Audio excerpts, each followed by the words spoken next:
That pride flag in the background is just chef's kiss. Look at these pinwheel eyeballs. Oh, but Sheila, wait a second. He's out of fashion. That's last year's Pride Progress flag. The current one has the little purple flurple in the triangle. That's missing. Is he an intersex phobe? He's obviously not tolerant, because if you don't celebrate all the things, if you don't wear the ribbon, you're going to get canceled. This guy canceled himself, however, because he posted this with pride, with absolute pride and a real sense of entitlement that he has the right to do these things to other people's children. Yeah. Anyways, let's roll this video, because once he posted it, because he thought, oh, I'm so progressive, everybody's going to love me. But his little bubble was burst right away when parents were like, yeah, no. Anyways, let's watch this.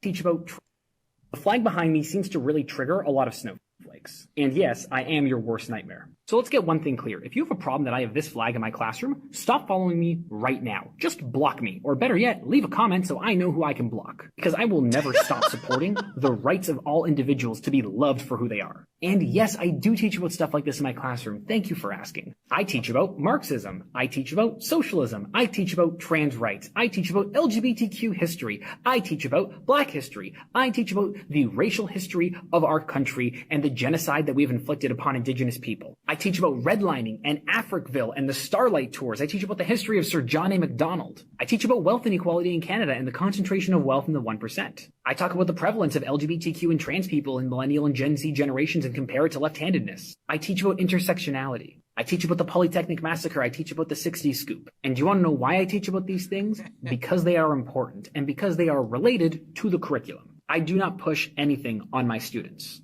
All I do is show them the world that we live in. The one thing I could be argued of pushing on my students, if anything, is that we should all be loved and respected for who we are. And because of the courses that I teach, all of this can be connected to curriculum. But beyond that, in Ontario, under the Education Act, teachers essentially have the right to teach whatever they think is beneficial to their students. There is obviously a boundary to that, but what I talk about in my classroom, what I do in my classroom, will not break any of the rules. Just because you're a triggered snowflake who can't handle gay people existing does not mean that what I am doing is by any means wrong.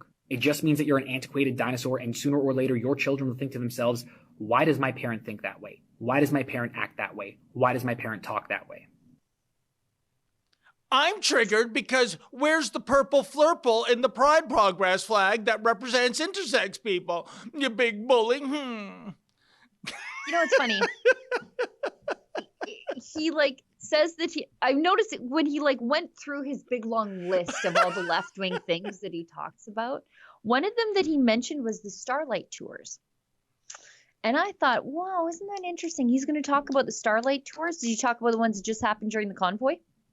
For people who don't know, Starlight Tours were a thing that the RCMP did in Saskatchewan. People died. They froze to death. They would round up the inconvenient, largely Indigenous people and drive them out of town during the coldest part of the year and say, okay, walk back. And it was terrible. They teach you not to do that now, except insofar as they did do it during the convoy. They rounded up people, arrested them without charge, and drove them out of town and made them walk all the way back. When it was minus 20 during the convoy. So I wonder if he's talking sure, I'm glad he's against the Starlight Tours that happened 2 decades ago. Wonder if he talks about the ones that happen now. But it's funny because he listed all the left-wing things that he talks about, and he teaches about this, and I teach about that, and I teach about this. You know what you taught me about, buddy? Cowardice. Because as soon as he got a little pushback, delete. And he says that nobody's going to stop him from talking about these things in his classroom. Parents are gonna, aren't they? I think what he said is not, I think, outside the mainstream of how a lot of teachers think.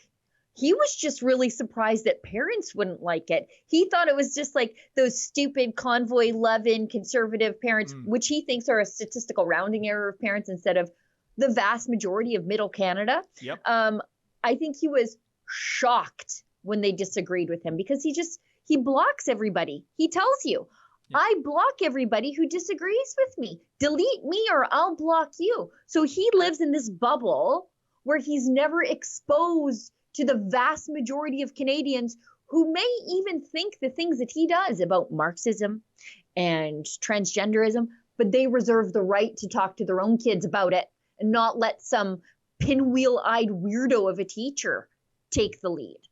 Yeah, really an echo chamber there, Sheila. And you know what made me raise a Spockian eyebrow when he was going through his laundry list of things he talks about was Sir John A. Macdonald. Now, I'm not against that. I think that's fantastic if we're talking about the first Prime Minister of Canada. But why do I get the vibe, Sheila, this guy's probably saying, here are some locations of remaining Sir John A. Macdonald statues that are either still standing, they haven't been pulled down, or in the case of Queen's Park, a coffin put over him. Kids, can you go down to shop class, see if they got some lynching rope, see if we can get that thing down, or failing that, does anyone have a collection of rotten eggs we can throw at it? I don't imagine he has much good to say about Sir John A. Macdonald, Sheila. Yeah, this one little cowardy teacher, he would just he talks about triggered snowflakes. One parent like me showing up in his classroom, and that guy would leave education altogether. You want to talk about being a triggered snowflake? Just my mere presence in his classroom, being a pesky, conservative woman with social conservative values, raising socially conservative kids.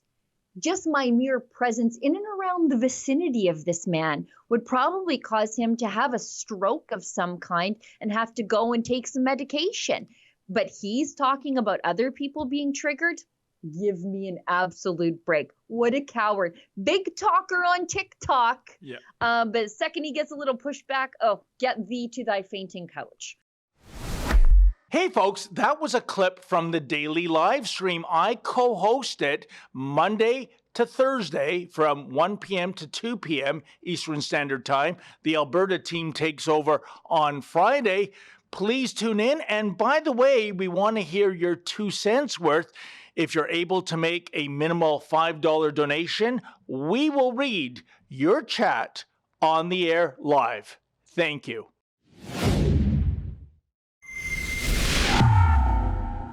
David Menzies for Rebel News here in downtown Toronto. And I got to tell you, folks, next March 23rd to 30th to be precise, we are going on a Caribbean cruise. Can you imagine that? And a lot of your favorite Rebels will be there, such as Sheila Gunn Reeds. We got Alexa Lavoie, the big boss man himself. Of course, he'll be there. Ezra Levant. And how about this? How about this for the cherry on the sundae? Tamara Leach, Canada's #1 freedom fighter. She'll be on that boat too. And look at the itinerary. We're going to be going to Half Moon Cay in the Bahamas, and then we're going to jazz it up in Ocho Rios, Jamaica, and then there's Georgetown in the Cayman Islands, and finally Cozumel, Mexico. Can you imagine that? If you want more details in terms of getting aboard the ship, go to rebelnewscruise.com. That's rebelnewscruise.com. All the details are there, the departure dates, the costs, and you know what? This is not just a fun-filled getaway. This is a way in which Rebel News raises some revenue. Unlike the mainstream media, we don't receive a nickel of government funding, nor would we take it if ever offered. So it's win-win. Enjoy yourself in the Caribbean and Mexico, and also support your favorite online news channel. So that's rebelnewscruise.com. I hope to see you aboard.